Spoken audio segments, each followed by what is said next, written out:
house. Actually, have you ever seen those little creatures called the singing raisins? Mm-hmm. Yeah.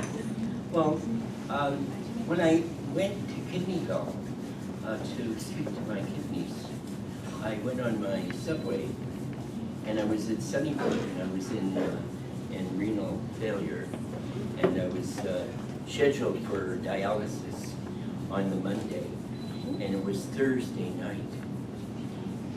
And I just couldn't believe when they told me that I was, the kidneys were totally closed down, and it was renal failure, and I would be going, my creatinine level was like 6,500, and they said, we have to get you on dialysis right away.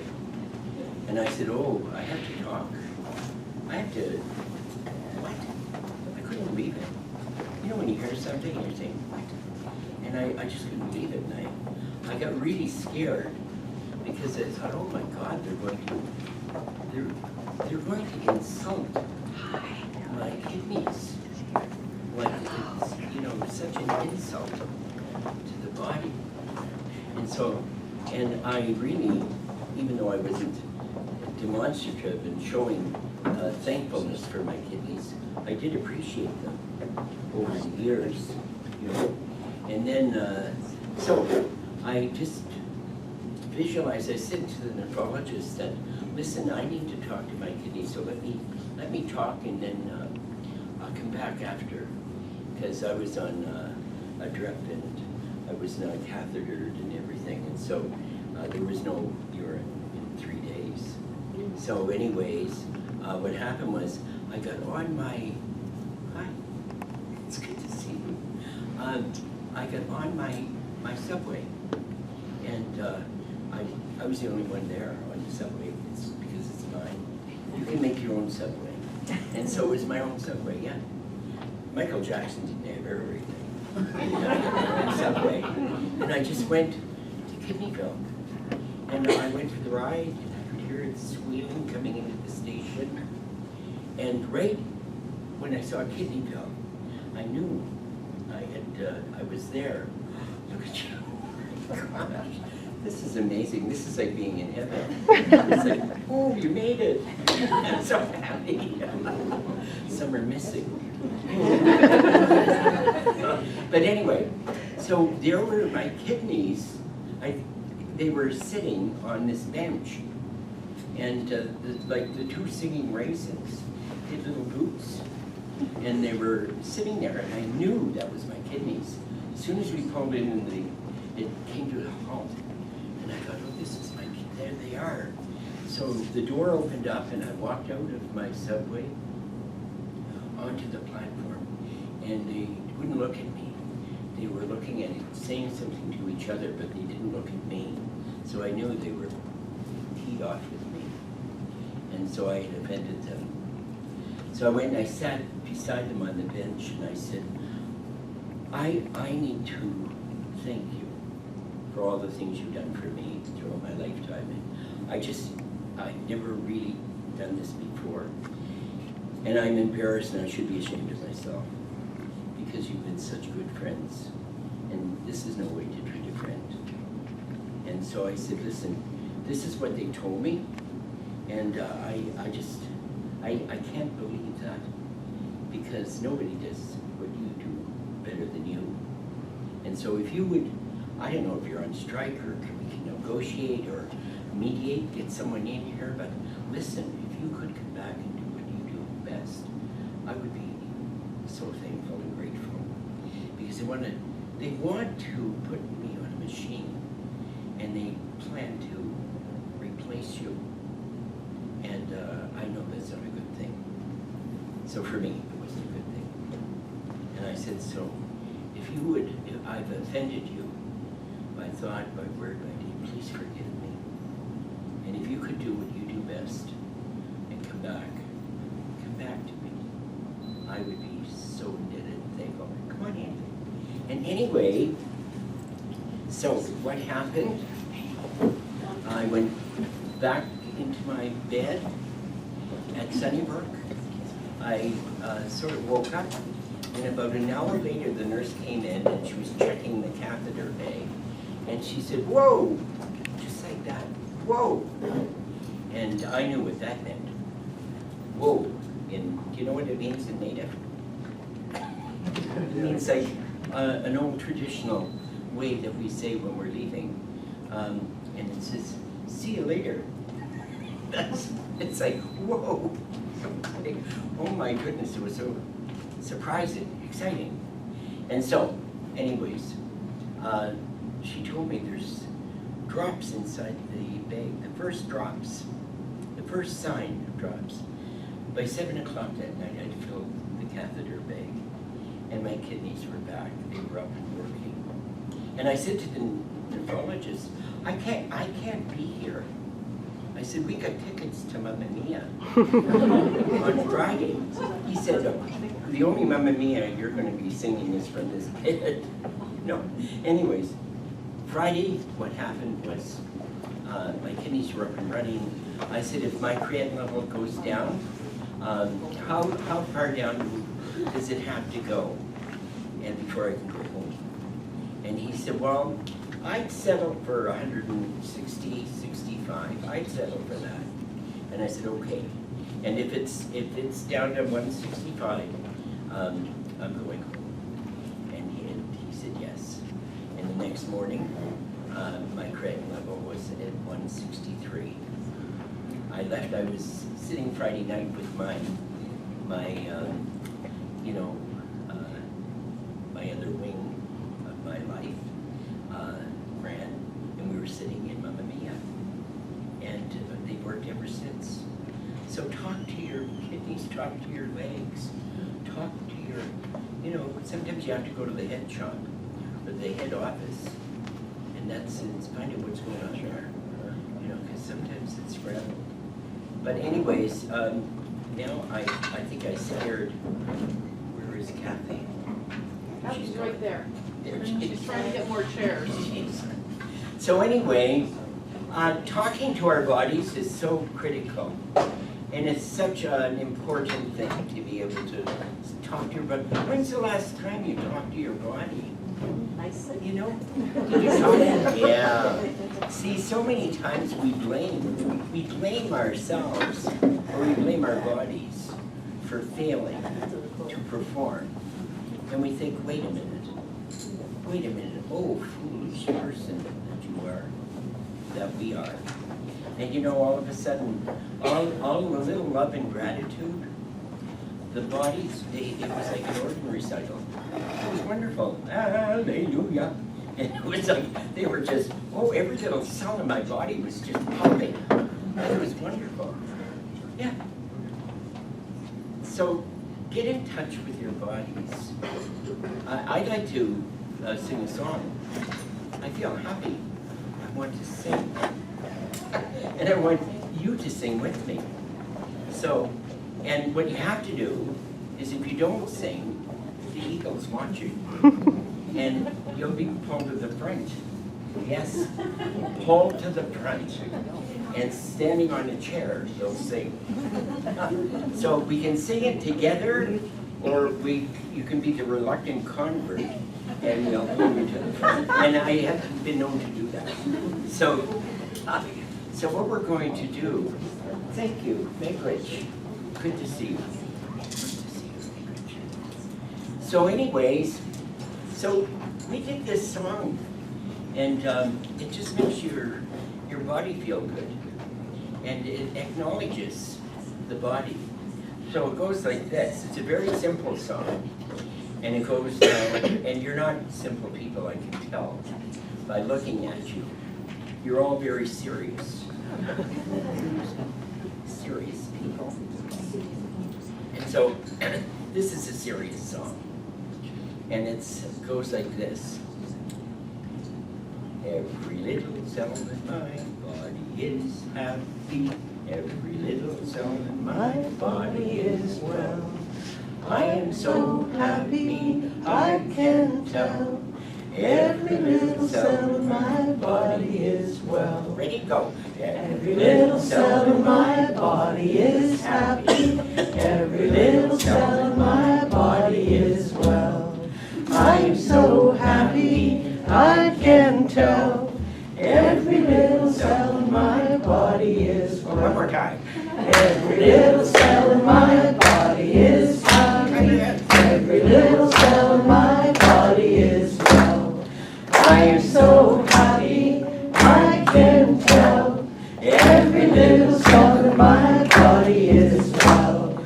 Beautiful. Now you know what? This is wonderful. What a good way to start. Singing an honor song to our bodies. And when we sing, every little cell in my body is happy. The cells begin to excite. And when cells excite, look out. Because healing begins. And all of a sudden we find ourselves lifting, up. And finally the vibration is at such a level, it takes us up beyond ourselves to soar with the eagles. Now, how many tone here? Let me see. How many tone are in toning? Good. That's wonderful. That means you'll be the perfect choir. If I'm choosing a choir, you're the one. And so the rule remains in place that if you're caught not singing or making a sound, the sound police will search you up and bring you to the front. Yes, to the front. So here's what we do. This is a tone that we make, and it's very healing for the body. What it does, it actually activates the cells in the body.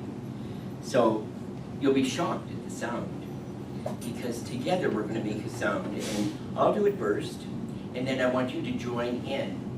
And what we need to do is be taking breaths and jumping back in so that we keep the sound continuous.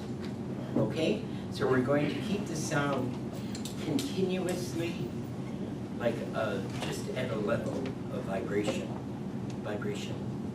You see? So when we do a ceremony with the monks, they go like this. This is an exercise. They go like that. Okay, do that with your wrists. Oh, if you're over 70, watch the hands don't break off. And then do it this way. Yeah, and then, oh, bring it this way. Yeah.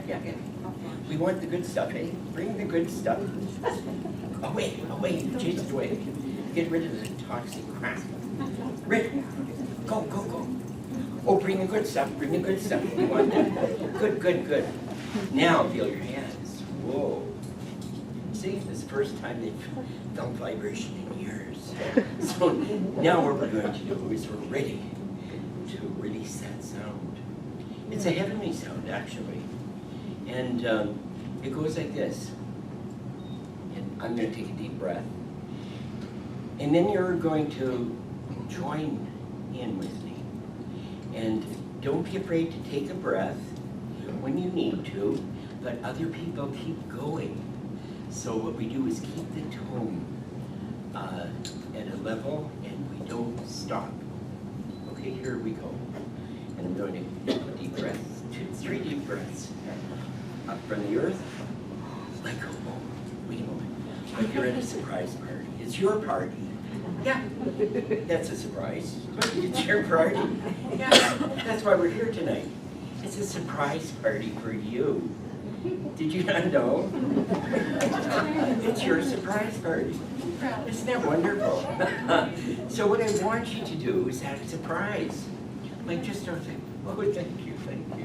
You know, it's not a royal surprise. Your daughter, thank you. You know? No, it's a good surprise. Happy surprise. So we want everyone to be surprised and walk into the room and all these faces, and they shout out, surprise! And you go, like that. Okay, everyone act surprised. Let me see. Oh, that's good. He's a good one. Okay, here we go. We do this 3 times, then we're going to go, act surprised.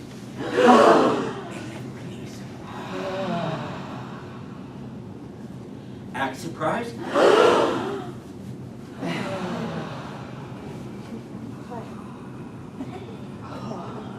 Keep pushing the wind out.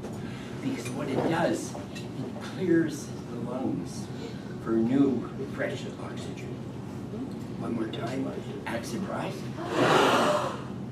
Oh, you should see all the faces. Oh my goodness. Bring the camera to the front. Okay, one more time. Act surprised. Oh no, there. Go. How can we be surprised? Okay, we can't. Okay, now we're going to act surprised. Ready? 1, 2, 3, go.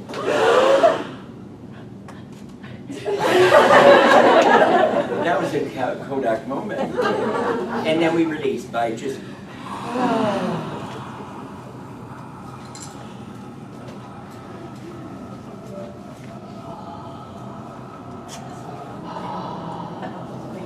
Good. Now what we're going to do, now that we've done our 3 breaths up from the earth out to the sky, now we're ready to tune. Now listen.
Absolutely beautiful.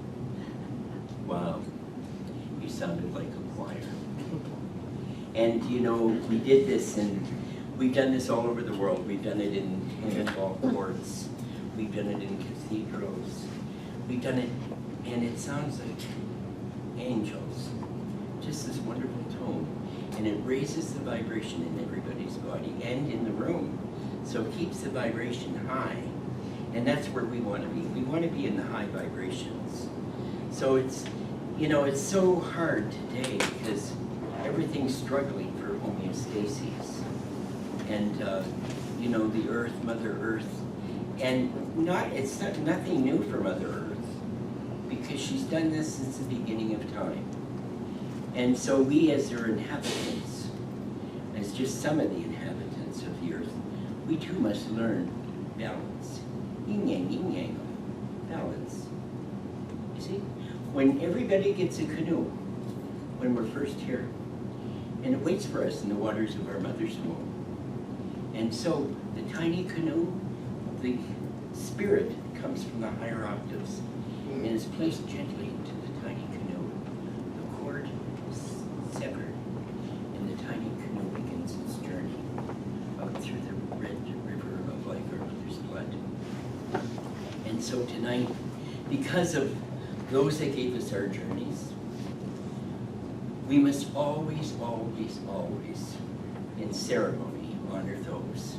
For without them, we would not be here. None of us would be here tonight if it were not for them who chose to carry us. And this room is filled with people, some whose mothers didn't want to have another baby, some who were born in such toxic environments and issues, but they came prepackaged because you lived in that water for a whole year. And then all of a sudden, here you are, prepackaged with all of her issues. And we have to find a way one day of letting go of them and saying they're her issues, not mine. And it's like pulling out a CD and putting in a new blank one and saying, this is my journey now. This is my journey now. Could you? Now this is my journey. And wow, it took how many years for you to finally be at a point and place where you're clearing the dark journey. Isn't that awesome? Yeah, it's wonderful. And every one of us here has a journey. And you know what? It doesn't matter if your journey, it's all the same. We're all in the same river. So, you know, we're all in the river of the Red River of Life. And so it's honoring. If my wife keeps giving me the eye, I can sense it. And, you know, she wants me to raise my voice. So if I'm not speaking loud enough, just raise your finger. Do you know the finger? What it means? How many know what the finger means? Yes, you know what it means. Well, you know, it's funny because when I was doing a class, and I asked the people, I was in England, and I said, you know, I was walking to the podium, and my teacher said, forget what you're going to say. These people, and you need to change, make a quick change. And you need to give them the finger. So I quickly went to the front of the podium, and I stood there and I said, my name is Waidiko Wachia. I'm from Canada. And they're all looking. And I'd seen them just an hour before scream at a speaker and say, stop the gobbledygook, stop the gobbledygook. And I thought, oh, Mother of God, this is, I'm the next one to be quartered and, you know, brought to the stretcher. So that's what I thought like. And I'm walking to the front, and my teacher said, forget that. Whatever you had planned to say, forget it. Give them the finger. So I went to the front, and I said, you know, in Canada, there is a sign. And how many know what the sign means? It's the finger. Have you ever had the finger given to you on the highway? Yeah. Who's had that happen to you? Oh, yeah. So could you show up, stand up here and it sort of illustrate what they did? Sort of, yeah. Hey, John, hey. Okay, so now watch now, here he is. He's just minding his own business. Going along on a nice day, and he looks over, which he does. And that's what we're going to do tonight. I'm going to give you the finger, and you in turn are going to give me the finger. Now in England, I said, you know, how many know the meaning of this, the finger? And some thought they knew, but they didn't really know. Because this was an ancient sign that was given, and it came from England. And it was given by the archers. And they would raise their fingers, and that's how they would greet each other as archers. I am a warrior. I am an archer. And they would raise their finger. And you know, archers were feared more than any other warrior, because the arrows were lethal, and they never knew where they would be coming from, and they were so accurate and swift and silent and right on the mark. Stook. You see? You have 4 years training. Exactly. And here it was. And this was saying, I am a warrior. Tonight, as we raise our fingers and make the ancient sign, you know, during the war, they would cut off this finger. They go around cutting off that finger off all the bodies in case there were archers and they weren't dead. They would come back. They were feared more than any other type of warrior. So the sign of the warrior is, I am an archer. And then we raised our finger.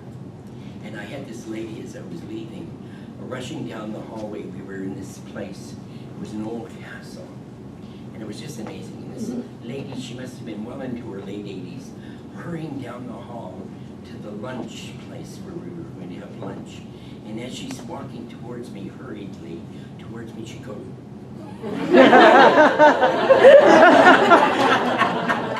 and went on our way. It was wonderful.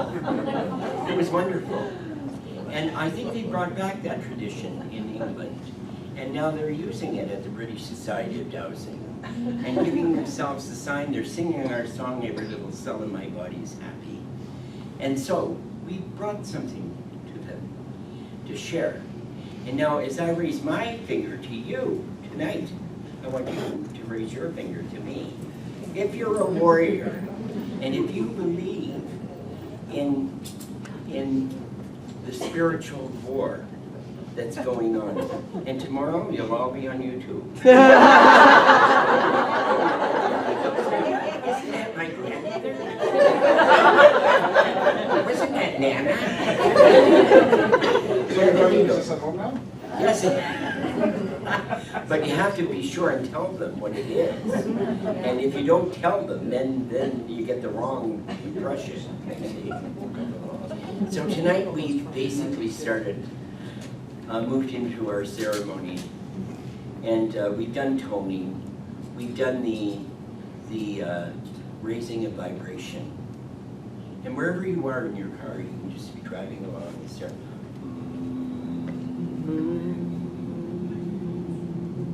Just like that. Listen to it. It sounds like bees. That's what you hear when you stand outside the beehive. You hear the vibration. It's very high. Can you hear it?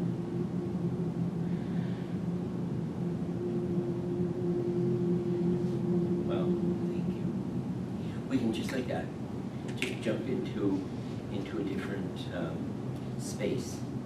And now that you're all royal bees, and you've joined the Queen's bees, and you know, we've made the vibrations. You know, I'd be remiss if we were not to take a moment and honor those that gave us our journeys. So now I'm going to ask that everyone place your hands on your hearts. Good. Yeah. Good. And what I do when I do my weddings, or if it's funerals, or it doesn't matter what it is, we have people do this by placing their hands on their hearts.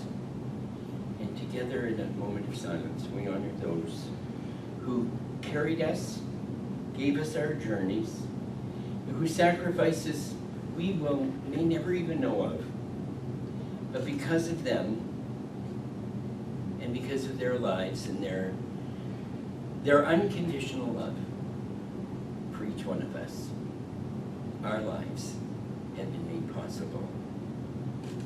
And today we can be anyone that we choose to be because of them. And so with me now, I would ask that we honor them by saying together in our language, we say Miigwech. Miigwech means thank you from my heart. So I'm going to ask now, everyone together placing their hands on their hearts, and we say Miigwech. Miigwech. Miigwech. Miigwech. One more time, Miigwech. Miigwech. Thank you, thank you, thank you. So I always tell my students, think if you can't remember the word. I've had people call me in the morning saying, "What was that word?" You know, and I'm like, "What? What word?" The word that you gave the other night. And it was, and so think of make a wish. Think make a wish. Make a wish, make a wish, make a wish. And then quickly go to make a wish, make a wish, make a wish. And it means thank you from my heart, thank you from my heart, thank you. And this is why we have this chair sitting here.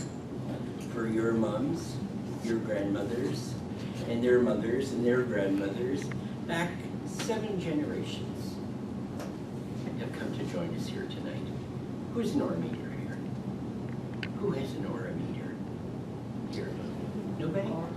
Huh. No one? No one has one? I have one at home. It's visiting with my kidney. I have this little, I went to a wedding and they had the little raisin, singing raisin at my plate. And I couldn't believe it. And I thought, oh my gosh, how did they know? And I just quickly snatched it and took it home with me and said thank you. And I put it in a very special place where it could sit and remind me when I smile and good. Oh, here we go. We've got, look at here. Never let it be said. Thank you. If we could bring those to the front. And I just want you to see what we're looking at here. You know, the L rods. And this is senior L rod. You know, you can almost tap dance. I've got rid of them. So now I want you to see where the ancestors are.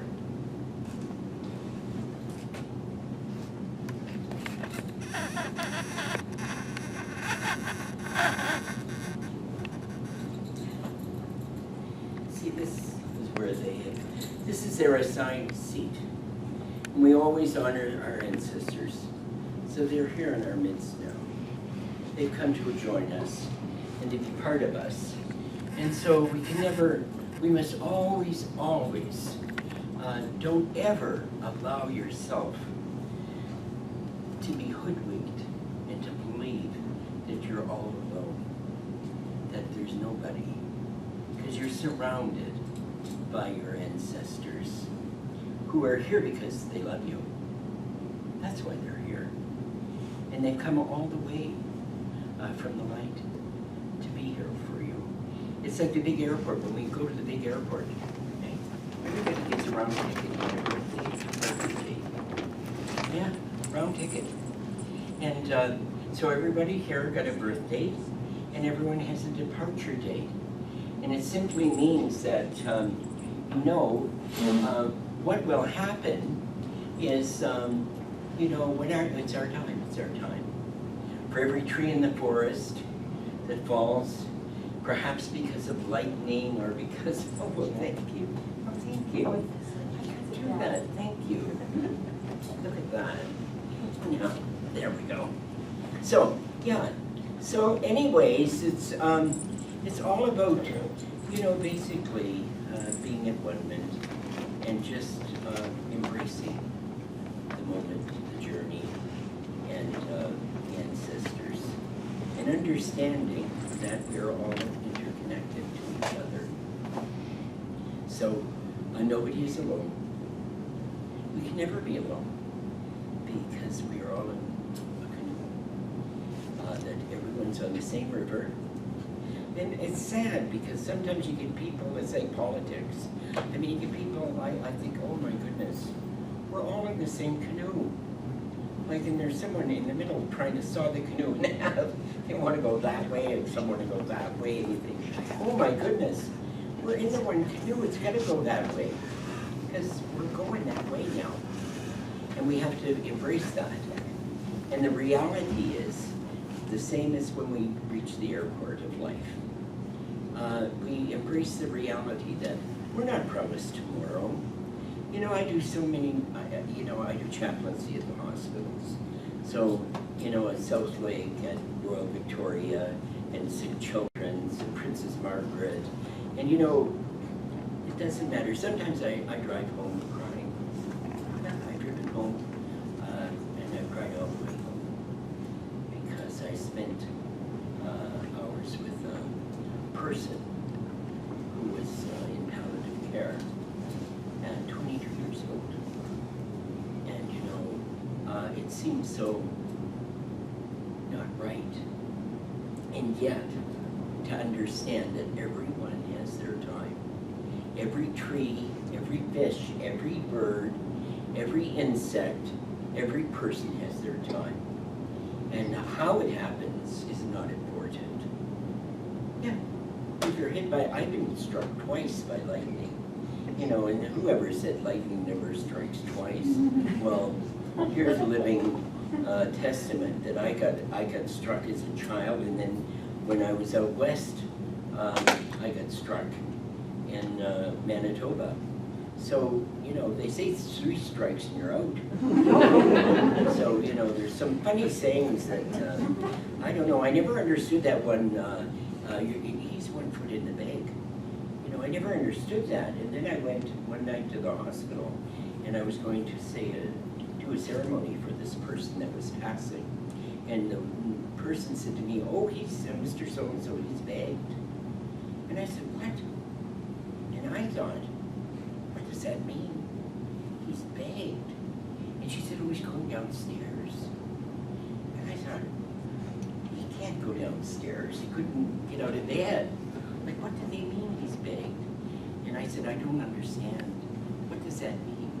And she said, she looked at me like I had 3 eyes. I do. The third eye. But I looked and I thought, oh my goodness. And I said, oh, you mean he's gone? And she said, yeah, he's begged. And I thought, oh my goodness. Then I understood what 1 foot in the bag meant.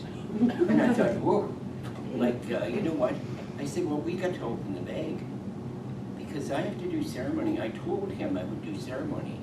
And I brought him his owl feather for his journey through the night. And so he has to have it. And she said, you don't understand. I said, yeah, I do understand. I'm a native minister. I want you to come with me to open the bag. And so she opened the bag, and then I placed the owl feather in his hands. And I said, after my prayer, I said, you can close the bag now. He's gone. It's okay, he was waiting. Because I gave him my word. And the family said to the funeral home, when you know, he arrived, did he have a feather? And the funeral home said, he most certainly did. So they were checking up on me, you know? And I thought, good, we should be held accountable. And tonight is all about that. It's all about being accountable. You know, we have so many things going on in our world. And you know, a lot of it is not nature. A lot of it is created by humanity, you know. And so it's like every day we play a role in either an atrocity or in a healing, and we must assume full responsibility for what goes on in our planet. And so I did a ceremony for a tree, and you know, the ceremony actually, the tree was in Orlando, and they asked if I would do ceremony for the tree, and I did. And we used the feathers and basically you can see the instruments that are used for, you know, that we use the sweetgrass, the sludge, the sage. This is our weapon of mass destruction. Yeah, when we scatter energy, oh, like you have to be careful because you don't want it to go in the wrong place, you know, and create a chaos. But sometimes I create energy where we had a phone call one evening. My wife and I were at home, and the phone rang, and it was a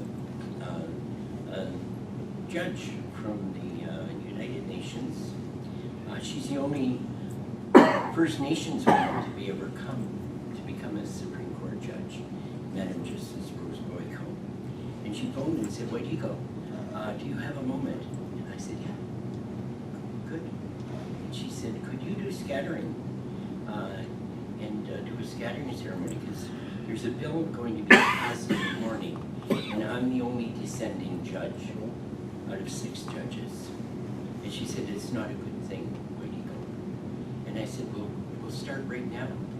So in the morning, she hooked us up so we could actually see on TV the meetings going on in the United Nations. And when the panel of judges came in, they were all European. She was the only North American judge. And so anyways, what happened was that she came in, she took her place, and then they gave their vote. And they, in the middle of the night, had totally changed their minds and said, you know what, I think we're going to go with Rose on this one, and we're going to vote it down. And she called and said, wow. It was like, wow. You know, one of those moments. She said, that was some powerful scattering, because that bill was vetoed.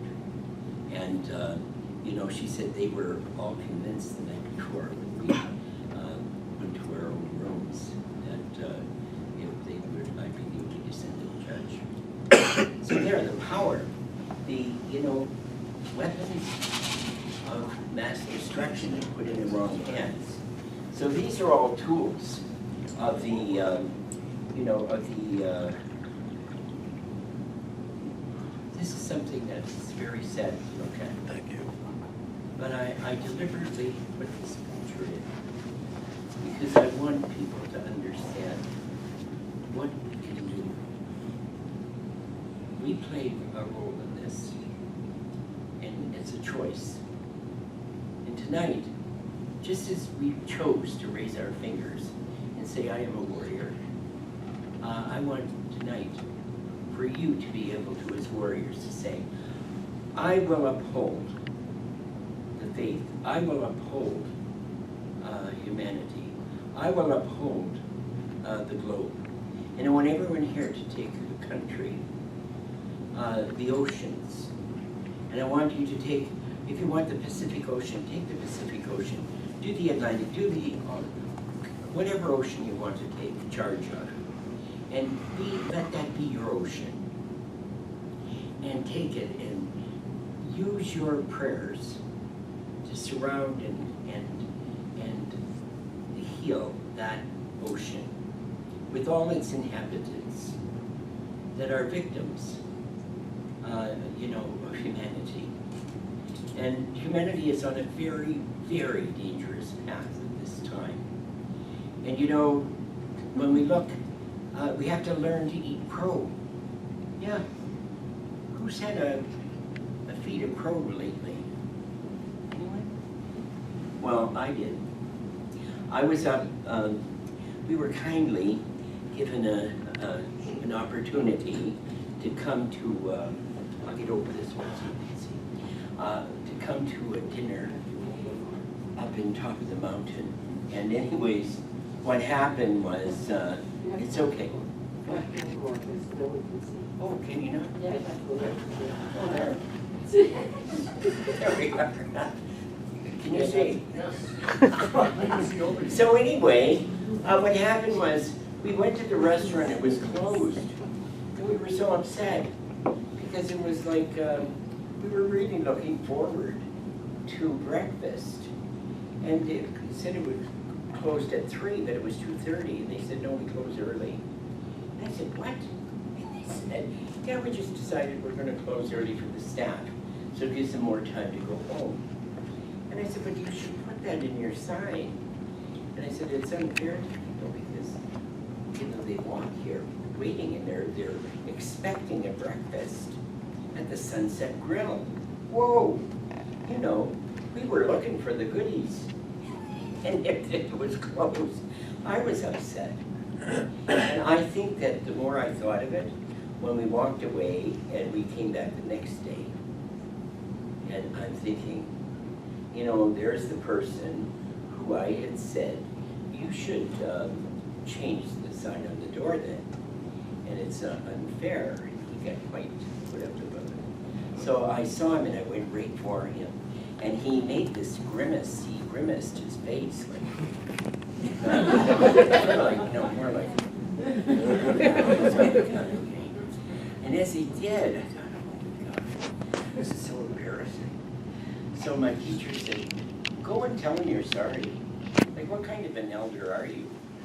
Like, for heaven's sakes, what kind of an example are you setting?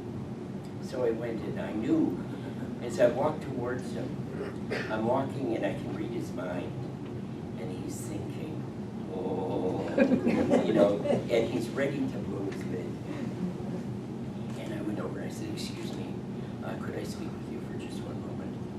And I said, I just want to tell you how sorry I am. I was rude yesterday, and I'm an elder, and I should not have behaved in that manner, and I really am sorry. And I hope that you'll find a space in your heart to forgive me for my rudeness. Yeah. And after I said it, that's eating crow. That's what we call eating crow. That's what this is. Nothing like a good feed of crow. And we all have to eat it every so often in our diet. Make it part of your regular diet. It's good. You know, humbling ourselves is good. So anyways, at the end of the breakfast, the service was unbelievable. I mean, there were people almost wiping our lips. It was unbelievable. And you want more and more. And I was like uncomfortably wonderful. If you can imagine that. Yeah. And then the person came, the manager, and he filled all up with tears.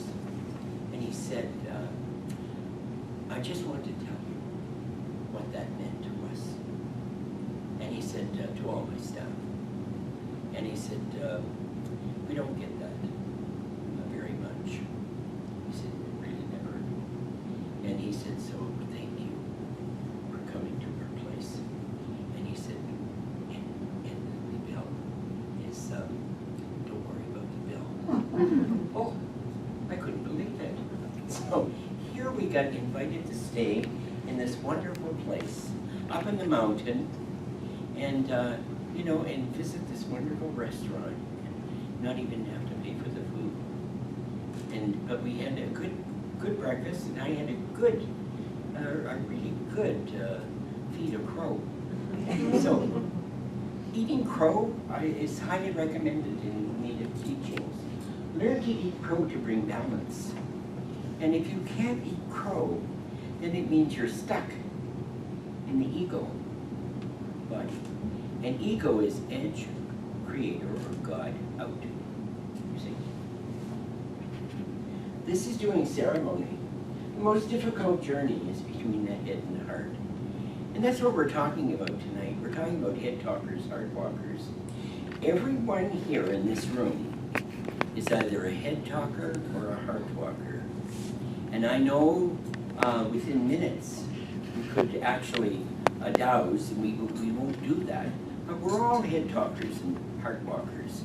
We go back and forth, because it's all about, you know, the head and the heart. Hello, welcome. So anyways, who would believe, you know, the heart is so foolish. How many times did you hear, oh, foolish heart? Why do you weep? Why do you keep me awake at night and keep me from sleep? The Christopher, have you ever heard of the name Christopher? He sings it. And he's a wonderful voice. He sang that song, Lady in Red. Lady in Red. My Lady in Red.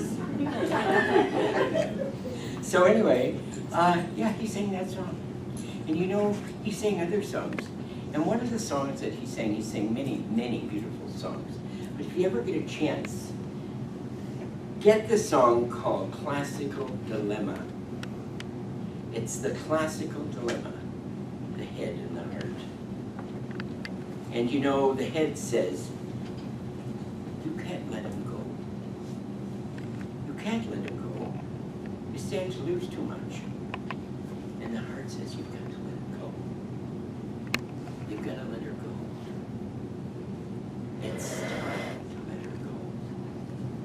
And you see, there's this dilemma between the head and the heart. And it says the jury's out, and who will it be? Will it be the head or will it be the heart? By the way, this is my ceremony I'm doing in Florida. And there is no fire here. This is energy coming out of my third eye. So it's going into the sacred smudge, you can see. My fingers are sitting on my toes. So it was this full ceremony. When worlds separate, you know, the world separates people, and we can put the pieces back together. It's called healing. See, someone phoned me and said, what kind of a healer are you? And I said, you put people back together. Lawyers, laws, divorces, separate people. And I go in, sometimes in mediation, with families That's what we do as healers. And that's what we do as dowsers. We can use our dowsing skills to bring healing and to bring balance to the earth. It's called healing. We arrive from many different directions. You know, tonight I look at people and you've come in so many different directions. I'm very humbled because I think the effort for you to come here on a dark night and to come all this way. And thank you for doing that. And I just think that we want everyone to be safe driving home, but all different directions we came from. But in our minds, each one of us tonight, we're on a journey. And if we went around and checked each person, you'd see those that have holes in their hearts. You know, and basically it's saying here, a third of the room, a third of this room have holes in their hearts. And we want to heal tonight. We want to bring a healing. So we're opening the sacred blanket, and we're going to ask everyone to come to the blanket and to ask, if you can't kneel down, don't worry. Not to worry, because there are other people that are younger than us that will kneel down. My friend here, what's your name? Braden? Braden. Thank you, Braden, for offering to do that for the people. Miigwech to you. So Braden will act as your proxy. He'll come and he'll kneel on the blanket, and you can say, forgive me, forgive me, forgive me. And we say that to the earth. And we need to bring balance to the earth. And that's what we do tonight. We want to leave everything in the blanket. When the blanket is basically open for ceremony, we want everyone to come, and even if you have to just stand and use the tobacco and drop the tobacco, and then Braden will kneel down on the blanket and touch his forehead on the blanket, and we'll all say, Miigwech, Miigwech, Miigwech. Good. Thank you, Braden, for doing that. And the head and the heart are two of the directions that we're talking about tonight. And you know, the head can be desperately cruel, cold, analytical. And you know, people that are stuck in their heads, my teacher said one day, I was talking to a person, he said, what are you getting? What are you getting? And my teacher said, he's constipated in his head. And I thought, oh my goodness. So anyways, but I know, I've been a student long enough to know, don't try and change the teacher's words, because it's not a good idea. So anyways, I just said, you're constipated in the head. He said, I read 3 books a week. And I said, yeah, but it's all that's stuck in your head. You need a royal flush. You know, who is it said, a royal flush beats a full house? It's true. So anyway, the head and the heart. When the head and the heart come together, that's when you've got wow. Okay, have you had wow yet? Braden? Is there someone in your life yet? Yeah. Okay, so yeah, you do. So it says, you know, it's interesting because when we look at the heart, if the heart's out there and it's just lost, you know, it's like a dog that's run away off its leash. Oh my gosh, you know, pull it back and then get the heart back and get them together, and it's like, and then they have this mystical union, which is the head and the heart. When you have the head and the heart together, that's when healing happens. So it's all about the head and the heart. Take the H off of heart and put on the end. Look what you got. What does it say? Earth. So heal the heart, heal the earth. And that's tonight what we want to do, Braden. By you doing that, it's helping to heal the earth and its inhabitants. Not just the 2 blankets, the four-leggeds. From the north, we make our journeys. And you know, it's interesting because the north is eldership. It's all about learning. They say that intelligence without intelligence without humility is arrogance. But intelligence with humility is wisdom. The east, that's where everything awakens in our lives. And you think the morning sun, it's where the eagle, my friend here, this is where the eagle is born.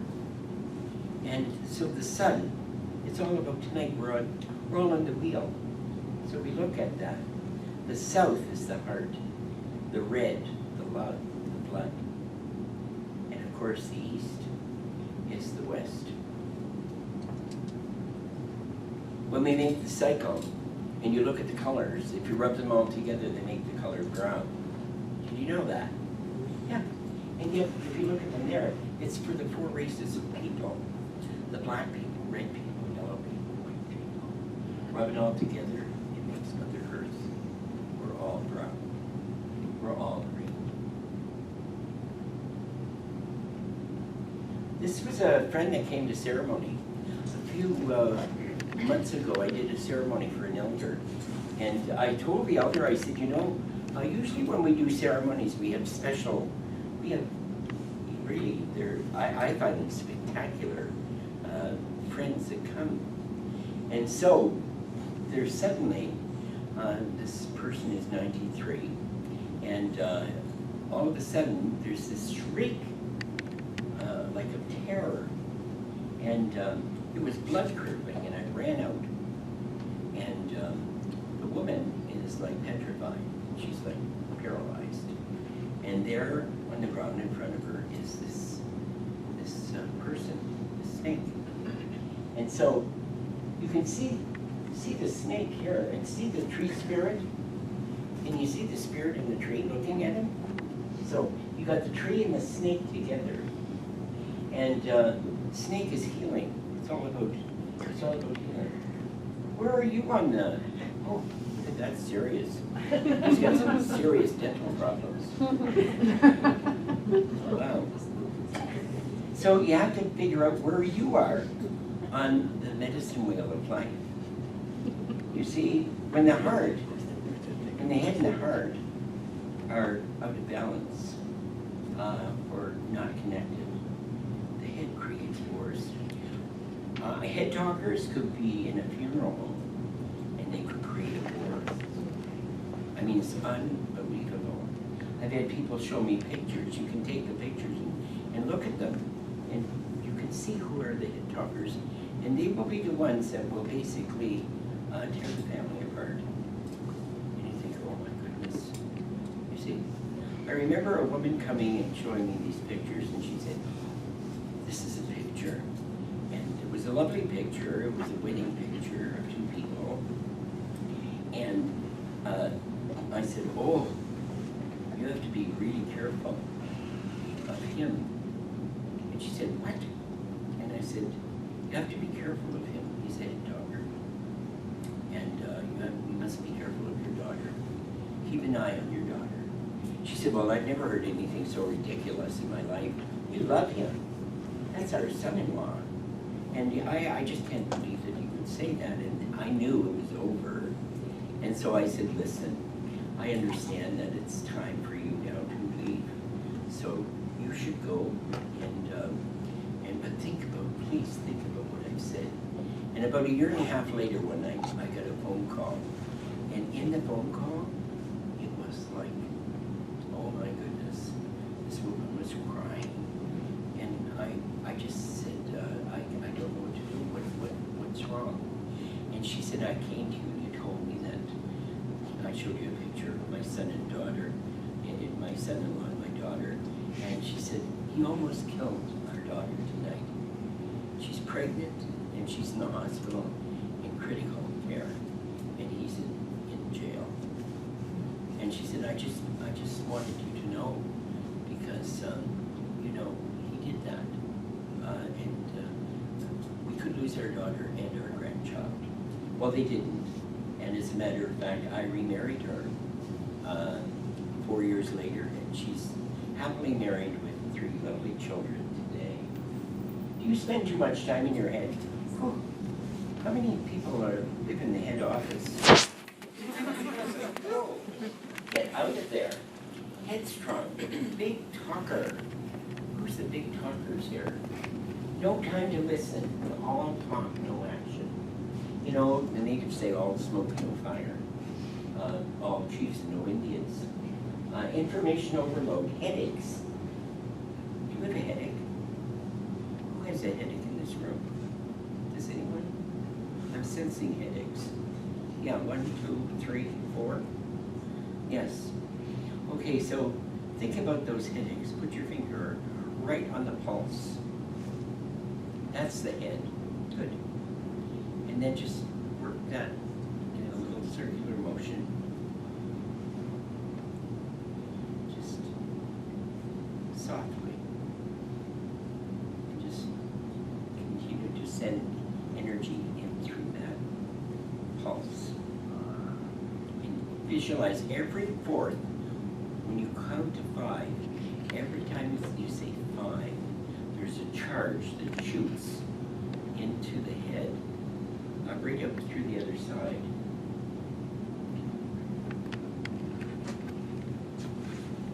You know, do you spend too much time in your heart? You know, there are people that, they're so sensitive that, I mean, as soon as they see you, they fill up with tears. You know, and they're just very sensitive people. But you know, today we live in a world where there's all these heart blockages going on. And people are getting triple bypasses and, oh my goodness, we need a heart cleansing tonight. We need to get rid of and check our hearts for healing. And the emotional health, the irrational thoughts that come, poor decision making, shuts down. All of this it comes along with heart blockages. And it's not a good time when you're stuck in the emotional house to make those decisions. Yes? I just wanted to mention something in the Good. big way.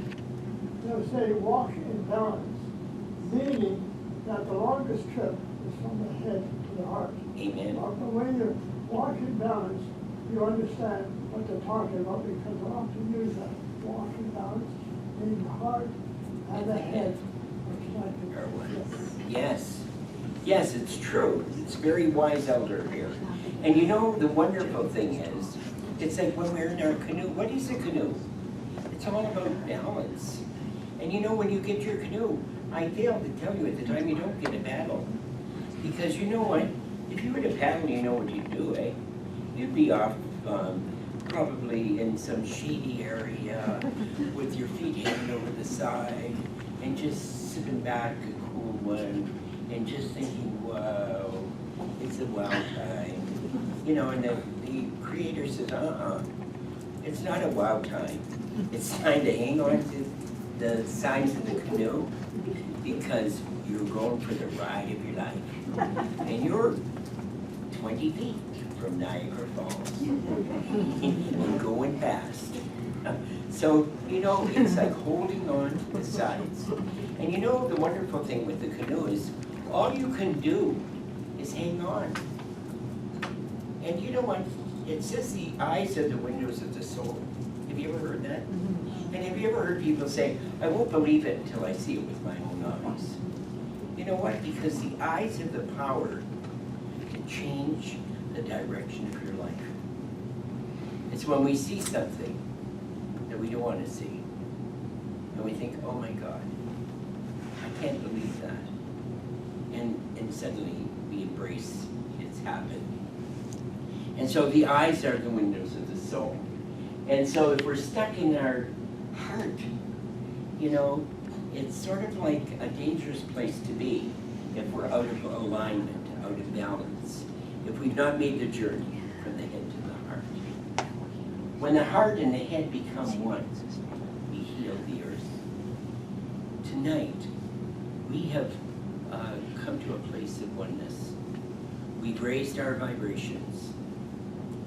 We've raised our intent to be high than any disease. My wife always says, let the light be higher than the disease, and let it shine. And so tonight, what we want to do is some serious healing. And I felt on the way, this is going to be a wonderful night of healing. Not just for ourselves, but for our sacred star called Mother Earth. You know, it's funny, when we do the sacred smudge, which is here to do tonight, it involves the 4 elements. It involves ice to water. You know, you can change ice to water. People who are cold and distant, hearts can melt. Stones to earth. A person that was so seemed unbelievably frozen and stiff suddenly became, loose and spirit free. And suddenly to be quickened to your passion. You see? Whoa, what a wonderful moment. In that moment to just be passionate about something. How many are passionate about something? Let me see. How many do not have a passion? Well, good. Davis, you didn't put your hand up, did you? No, I was I know you were scratching his forehead. Yeah, but anyways, no, everyone here is passionate, and that's wonderful. And so the wind returns us to spirit, and that's when we do our smudge.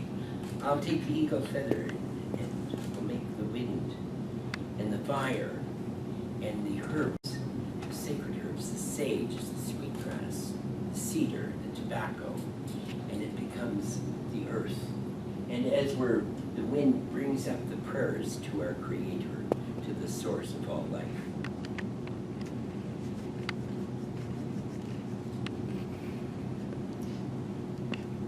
Heal the earth. We have the power if we choose to use it. I look at rivers that are filled with oil and sludge, and I think, oh my goodness, we can change this. You hear people saying it's too late, it's too late. I mean, it's never too late. I don't believe that. I believe every time I hear a baby's cry, that's God's promise that there will be a tomorrow. And they are the grandmothers and grandfathers of tomorrow coming back. And we have to make it right, because we need to be passionate about this, and we need to believe. I remember my friend many years ago said to me, Douglas, if my mother had not carried me, she could have flushed me down the sink, you know, and she didn't need another child. And you know, if the mother had done that, that one woman went out and changed the nation. She became known to the world as Mother Teresa. But she was just another one in the litter, and said that her mother really didn't need that other child. We had the power to heal the earth. She went late in her 50s and left and went to another part of the world. And she suffered from depression all of her life. And she said, from the moment I stepped on the soil, you see, of India, I never knew depression again. It lifted. So not only was the earth healed, but Mother Teresa, and it was her journey. Make your house your home. A house is not a home. There are many houses out there for sale. There are not many homes. We make them into homes. And so, join the head and the heart. How do you do that? How do you join a head and a heart when the heart's silly and the head has got a mind of its own? It's all about balance.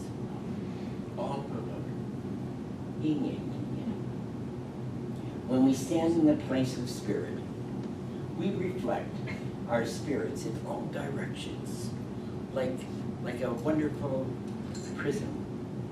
And you look at it just going out in all directions. We will never know the effect that the light has. The physical, tonight there are people here physically that are in need of healing.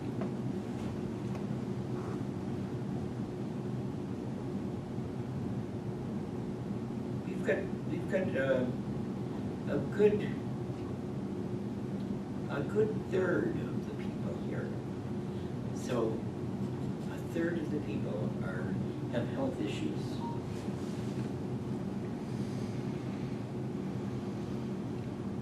It says probably 15% of mental issues.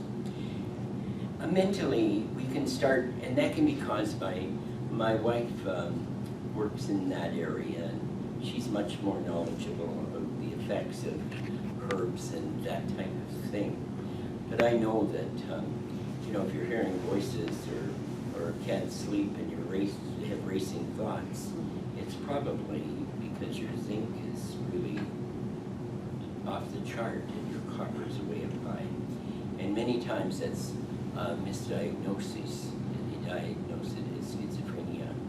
And it's simply get sunflower seeds and, what is the other one, sunflower seeds? Pumpkin seeds. And just eat them by the mouthfuls until they bring the zinc back into balance, and everything connects. It's good. Oh, emotions. Dear soul, the emotions, so foolish heart. Why do you weep? And you know what? Why do we cry ourselves to sleep? You see? And I think it's because our emotions never make a decision from the house of the emotions, because it won't be a good decision. A wise decision is when the heart and the head are balanced. Then you make the right decision. And of course, none of this would be working if it wasn't for the spiritual. We are spiritual beings, and we're in a physical canoe. Never gonna get a canoe. And it's the only one you got. So if it's got a hole in it, patch it. Let it get you across the lake, that's all that matters. Who cares at the end of the day who is right or wrong? It doesn't matter. 100 years from now, who cares? It's not going to be on anybody's tombstone. It's the classical dilemma between the head and the heart. I find from the heart. Come, soar with eagle. Let go tonight. Be free. You can do it. And you know what? For whatever you got stuck on, a branch along the river or whatever it is, just let it go. And let your canoe take you into the deepness and richness of fluidity, of spirituality, and of spirit. So for us, it's time to soar. And now I'm going to ask that we basically do our smudge.